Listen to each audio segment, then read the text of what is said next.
सद्गुरु श्री ब्रह्म चैतन्य महाराज गोंदवलेकर, इनका प्रवचन 14 जुलाई। गुरु जो बताएं वही साधन। परमार्थ यानी क्या, ये मैं तुम्हें बिल्कुल संक्षेप में बताता हूं। परमार्थ का यदि कोई मर्म है तो वो है आसक्ति का त्याग कर गृहस्थी करना।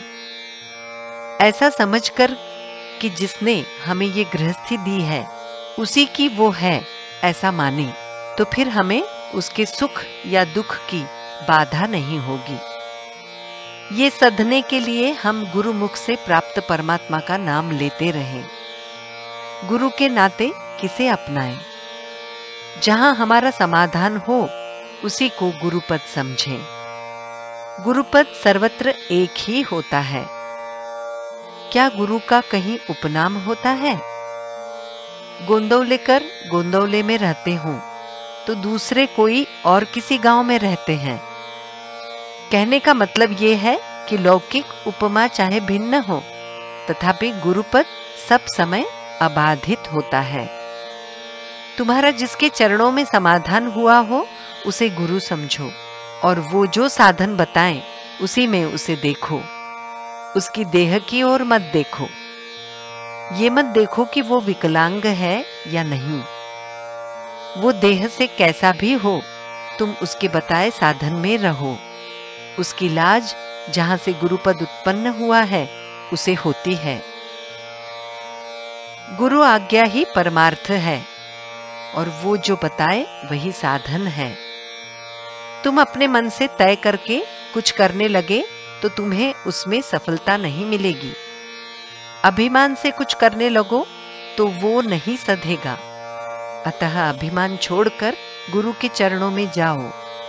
ये पक्का ध्यान में रखो कि गुरु बताएं वही साधन है।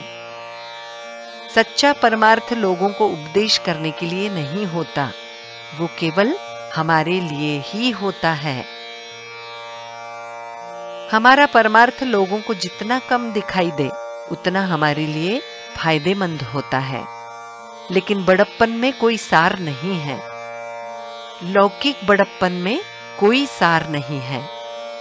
सच्चा बड़प्पन न होते हुए यूं ही लगे कि हम तो बड़े महान हैं, तो इसमें बहुत बड़ी हानि है। किसी ने कोयले की दुकान खोली और किसी ने मिठाई की।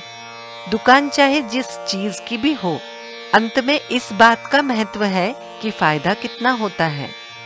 वैसे गृहस्थी में कम ज्यादा क्या है, इसका परमार्थ में महत्व नहीं होता। परमार्थ में तो उसका महत्व होता है कि मनुष्य की वृत्ति भगवान की ओर कितनी लगी है। परमार्थ के लिए कोई भी स्थिति अनुकूल होती है, लेकिन हमारी वृत्ति मात्र स्थिर होनी चाहिए।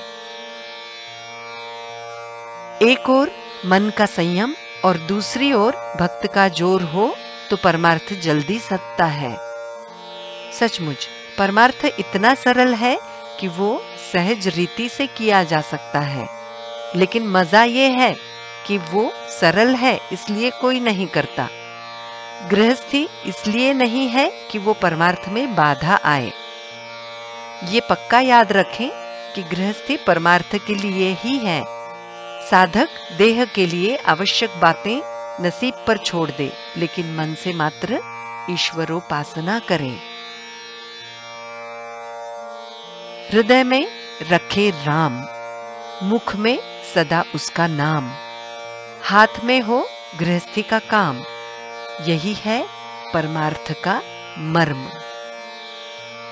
जानकी जीवन स्मरण जय जय राम।